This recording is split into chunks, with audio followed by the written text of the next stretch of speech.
Hello दोस्तों, welcome to प्रीति's diary. एक बार फिर से आप सभी का मेरे इस नए ब्लॉग में बहुत बहुत स्वागत है और उम्मीद करती हूँ कि आप सभी अपने जीवन में स्वस्थ होंगे, मस्त होंगे। तो आज कर रही हूँ मैं किचन की डीप क्लीनिंग। तो सबसे पहले किचन को मैंने पूरा खाली कर लिया था, क्योंकि किसी भी जगह की अगर सफाई करनी हो तो सबसे पहले करना होता है उस जगह को पूरा खाली। तो यहाँ पर किचन के जो भी डब्बे थे वो सभी मैंने धोकर, और जो अंदर से साफ़ करने वाले थे वो पहले ही मैंने धो लिए थे।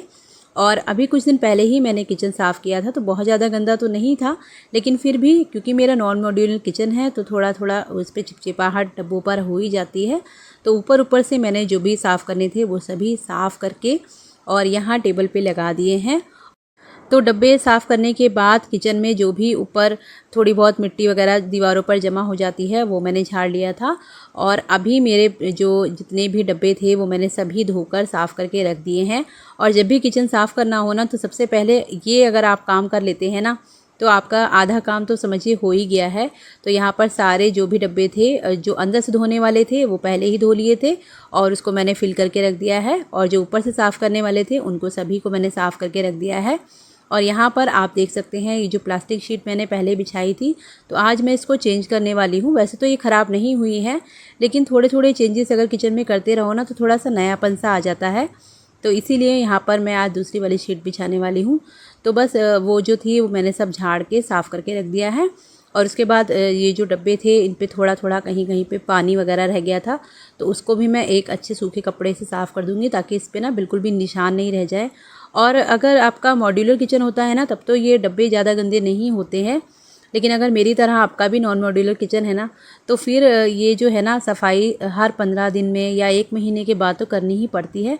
क्योंकि आप कितना भी सफाई रखिए, चाहे आप कितना भी अच्छे से काम कीजिए, लेकिन थोड़ा बहुत किचन पे ये डब्बों पे चिपचिपाहट आ ही जाती है। और इसीलिए मैं प्रेफर करती हूँ कि मेरे किचन में ना ये स्टील वाले जो डब्बे हैं वही रहें। और मुझे ना ये पर्सनली बहुत ज़्यादा पसंद है।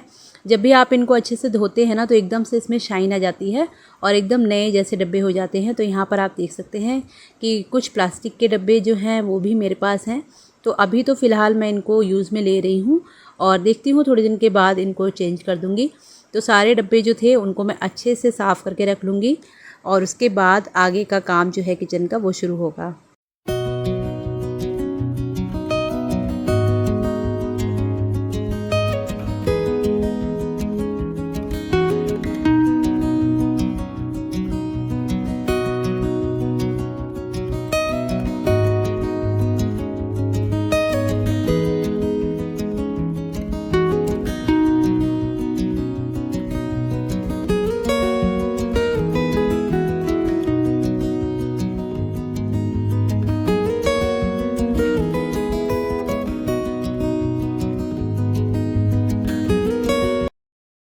तो एक साइड के कंटेनर्स जो थे वो सारे अच्छे से मैंने साफ़ करके रख दिए हैं और अभी उनको छोड़ दिया है थोड़ी देर ड्राई होने के लिए। और अब बारी आती है ये दूसरी साइड में जो बड़े वाले कंटेनर्स थे इनको साफ़ करने की। तो ये जो कंटेनर्स है ना, ये जब भी थोड़े से भी खाली होते हैं तो मैं हमेशा धोकर ही रखती हूँ। तो बहुत ज़्यादा गंदे नहीं हैं, लेकिन फिर भी ना काफ़ी दिन हो गए हैं मैंने इनको चेक नहीं किया है। तो अभी मैं इनको उतारूँगी और पहले इनको चेक करूँगी कि इसमें क्या क्या सामान ऐसा है जो ख़राब होने वाला है और कौन सा सामान ऐसा है जो मुझे जल्दी यूज़ में लेना है। तो बस सारे कंटेनर्स जो थे उनको मैं उतार के यहाँ पर रख लूँगी। जब भी मुझे किचन की डीप क्लीनिंग करनी होती है ना, तो खाना पीना मैं सुबह ही बना के रख देती हूँ, ताकि बीच में मुझे गैस वगैरह का काम ना करना पड़े। क्योंकि जब आप एक कामों में लग जाते हैं ना, तो अगर बीच में डिस्टर्बेंस होती है ना, तो फिर काम जो है अच्छे से नहीं हो पाते हैं। तो आज मैंने खाना पहले ही बना के रख दिया है और जब बच्चों को भूख लगेगी तो वो खा लेंगे। तो वैसे तो अभी ना 11-12 बजे का टाइम हो रहा है और मैंने पूरा किचन जो था वो सुबह ही खाली कर दिया था, एक बार झाड़ दिया था और जो डब्बे थे वो सभी साफ़ करके रख दिए हैं। तो अभी बड़े वाले कंटेनर्स की बारी आई है। तो ये ना खाली जो जितने भी बच्चों के बॉक्सेस वगैरह होते हैं, जैसे लंच बॉक्स में जो उनको ले जाने होते हैं, वो सारे मैंने इसमें फ़िल करके रख दिए थे। तो कई बार ऐसा होता है ना कि ज़्यादा दिनों तक जब आप कोई चीज़ें देखते नहीं हैं तो फिर याद नहीं रहता है कि उसमें क्या रखा था। तो वही मैं यहाँ पर चेक कर रही थी, ताकि एक बार मेरी नज़र में ये सब चीज़ें रहें कि इसमें क्या है। तो ज़्यादातर जो कंटेनर्स हैं वो आपको खाली ही मिलेंगे, क्योंकि अभी जो ग्रॉसरी थी वो लानी है और थोड़ी बहुत जो थी वो मैंने सारे डब्बों में फ़िल करके रख दी है। तो ये देखिए जो खाली कंटेनर्स होते हैं ना, उसमें फिर मैं इस तरह के छोटे मोटे जो किचन के आइटम होते हैं ना, वो मैं डाल के रख देती हूँ। जैसे ये वाला जो आपको बड़ा वाला डब्बा दिख रहा होगा, इसमें गुजिया बनाने का सांचा और ये मोदक बनाने का सांचा है, वो सब मैं एक जगह पे रखती हूँ ताकि मुझे ढूंढने में ना दिक्कत ना आए। और इसके अंदर अगर आप छोटी छोटी चीज़ें करके रखते हैं ना, तो फिर वो इधर उधर बिखरती भी नहीं है। यहाँ पर आपको ये मोल्ड दिख जाएंगे। तो ये ना जैसे मुझे कोई चीज़ें बनानी होती है, कुकीज़ बनानी है या कोई चीज़ बनानी है, तो उसमें मैं यूज़ करती हूँ। तो बस यही छोटे छोटे जो चीज़ें हैं वो सब मैं इस तरह से बड़े कंटेनर में फ़िल करके रखती हूँ। तो किचन भी मेरा बिखरता नहीं है और सब चीज़ें एक जगह पर ही मिल भी जाती हैं। तो बस ये भी मैंने चेक कर लिया था और इसी तरह से ना मैंने 1 बाय 1 सारे बॉक्सेस जो थे वो सब चेक करके और फिर उनको अच्छे से साफ़ करके रख लिया था। तो ये वाला जो कनस्तर है, इसमें भी कुछ खाली बॉक्सेस जो थे वो मैंने रखे हुए हैं और साथ ही में रखी हुई हैं यहाँ पर कुछ कचरी वगैरह जो मेरी मम्मी ने बना कर दी थी, वो सब ना मैं इसी में रख देती हूँ। तो ये जो है मुझे उनको धूप दिखाना था, तो ये मैंने निकाल लिया है और अभी कनस्तर जो है वो मैं अच्छे से साफ़ करके रख दूँगी। तो थोड़ा थोड़ा करके ना अगर आप घर को क्लीन करते रहते हैं ना, तो फिर बहुत ज़्यादा काम जो है वो नहीं बढ़ता है। और वैसे भी अभी ना बहुत सारे त्यौहार आने वाले हैं, तो उसके काम भी होते हैं साथ में। अगर हम अपना ये काम भी फैला लेंगे ना, तो फिर हमारे लिए काम जो है करने मुश्किल हो जाएंगे। तो यहाँ पर मैं दिखा रही थी, ये सारी चीज़ें जो है ना मुझे कम ही बनानी पड़ती हैं, ज़्यादातर मेरी मम्मी बनाकर ही भेजती हैं। तो कुछ आइटम ऐसे होते हैं जो हमें निकालने हैं, तो वो सब चीज़ें जब हम किचन की डीप क्लीनिंग करते हैं ना, तभी देख पाते हैं। तो बस यहाँ पर मैंने सारे कंटेनर्स जो थे वो अच्छे से साफ़ करके रख दिए हैं। और उसके बाद बारी आ गई थी यहाँ पर शीट बिछाने की। तो इसको ना मैं चेक कर रही थी कि पूरी पड़ेगी या मुझे कट करनी पड़ेगी। तो लगभग ये पूरी ही पड़ गई थी। तो यहाँ पर इसको अच्छे से मेजरमेंट करने के बाद जहाँ पर भी मुझे कट लगाने थे वो लगा लिए और उसके बाद टेप से ना मैं इसको चिपका देती हूँ। वैसे तो ऐसे भी अच्छा लग रहा था, लेकिन टेप लगा देने से ना फिर ये खिसकता नहीं है जगह से। तो मैं जब भी यहाँ पर अपने किचन में कोई भी शीट वगैरह बिछाती हूँ, तो मैं उसको ना हमेशा टेप से चिपका ही देती हूँ। तो बस यहाँ पर मैं बच्चों की हेल्प ले रही थी। यहाँ पर मेरा बेटा मुझे टेप काट के दे रहा था। और जब इस तरह के काम होते हैं ना जिसमें काफ़ी समय लगता है, तो अगर आप अपने फैमिली मेम्बर्स की हेल्प ले लेना तो बहुत अच्छा हो जाता है, क्योंकि किचन के कामों में ना थोड़ा सा टाइम भी ज़्यादा लगता है और कभी कभी ना बोरियत सी लगने लगती है। और बस यहाँ पर मैंने जो जितना भी था उसको अच्छे से मेजर कर लिया था शीट को, और जो एक्स्ट्रा था उसको मैंने काटा नहीं है, इसी तरह से छोड़ दिया है। और यहाँ पर मैं इसको टेप से अच्छे से चिपका दूँगी। और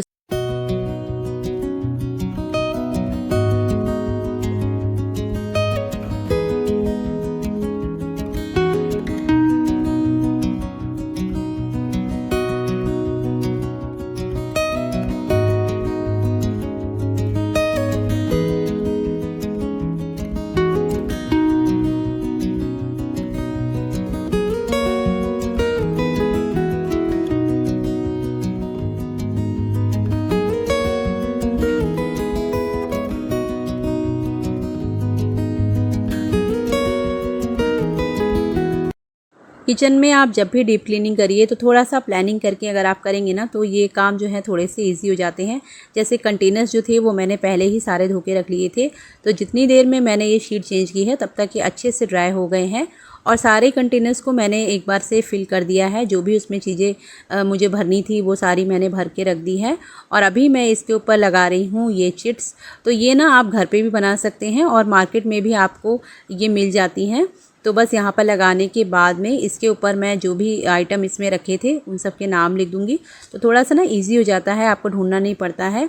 और ग्लास जार जो होते हैं उसमें तो वैसे भी नज़र आ जाता है, लेकिन अगर आपके पास भी इस तरह के स्टील के कंटेनर्स हैं तो आपको चिट्स लगानी जो है ना वो बहुत ज़रूरी हो जाती हैं, क्योंकि सारे तो एक जैसे दिखाई देते हैं, तो थोड़ा सा सामान को ढूंढने में टाइम वेस्ट होता है। तो उससे बचने के लिए आप ये आइडिया अपना सकते हैं।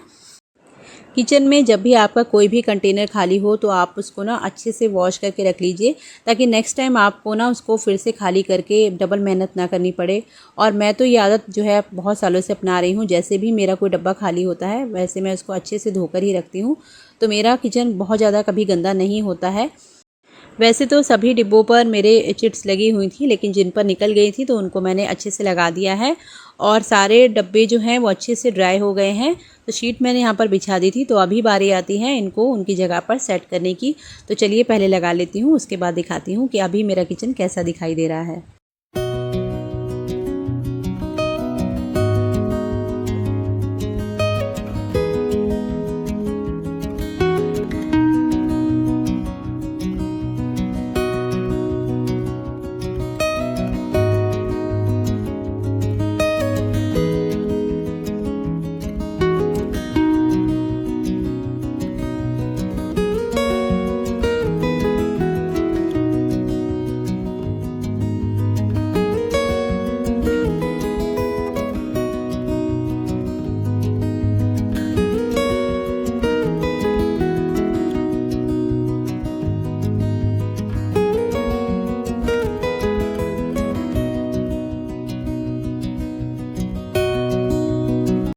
किचन एक ऐसी जगह होती है जहाँ पर हमारे दिन का आधा समय तो निकलता ही है और हम सभी लेडीज़ अपने किचन को सुंदर बना के रखने की पूरी कोशिश करते हैं, चाहे हमारा किचन छोटा हो या बड़ा। और किचन में ना कभी कभी छोटे मोटे चेंजेस करते रहने चाहिए, इससे ना थोड़ा सा नयापन लगता है और देखने में भी काफ़ी अच्छा लगता है। तो यहाँ पर आप देख सकते हैं सारे डिब्बे मैंने लगा दिए हैं और उनको ना मैं उनके साइज़ के हिसाब से भी लगाती हूँ और थोड़ा सा जो चीज़ें मुझे ज़्यादा ज़रूरत पड़ती हैं उस हिसाब से भी सेट करती हूँ। तो हर किसी के घर का एक अलग जो टेस्ट होता है वो होता है। तो हमारे घर में कौन सी चीज़ें ज़्यादा यूज़ होती हैं उसी पे डिपेंड करता है कि हमारे किचन में कौन से आइटम कहाँ पर रखे जाने चाहिए ताकि हमें ढूंढने में उनको दिक्कत ना हो। तो एक साइड सेट हो गई है और दूसरी साइड रखे हैं मैंने ये मसाले के बॉक्सेस। और अभी बारी आती है ऑयल कंटेनर को रखने की। तो उसके लिए मैं अपने बेटे का ना ये पुराना टिफ़िन बॉक्स यूज़ करती हूँ और इसका ना लिड ख़राब हो गया था, तो इसके लिए मैंने इसमें न्यूज़पेपर डाल के इसको यूज़ में ले लिया है। और ये बहुत काम की चीज़ है, इससे ना कभी भी आपका किचन गंदा नहीं होता है, चिपचिपापन नहीं रहता है। तो इससे हमारे पैसों की भी बचत हो गई और हमारी पुरानी चीज़ जो है वो यूज़ भी हो गई। तो इस तरह न्यूज़पेपर डाल के मैं इसमें अपने ऑयल के कंटेनर्स रख देती हूँ, तो कभी भी ये मुझे बहुत ज़्यादा साफ़ नहीं करना पड़ता है। तो चलिए दोस्तों, व्लॉग को करूँगी यहीं पर एंड, क्योंकि अगर आपके साथ मैं पूरा किचन क्लीनिंग शेयर करूँगी ना तो ये ब्लॉग बहुत लंबा हो जाएगा। तो आगे की क्लीनिंग शेयर करूँगी मैं आपके साथ नेक्स्ट व्लॉग में। तब तक अपना बहुत ध्यान रखिए, खुश रहिए।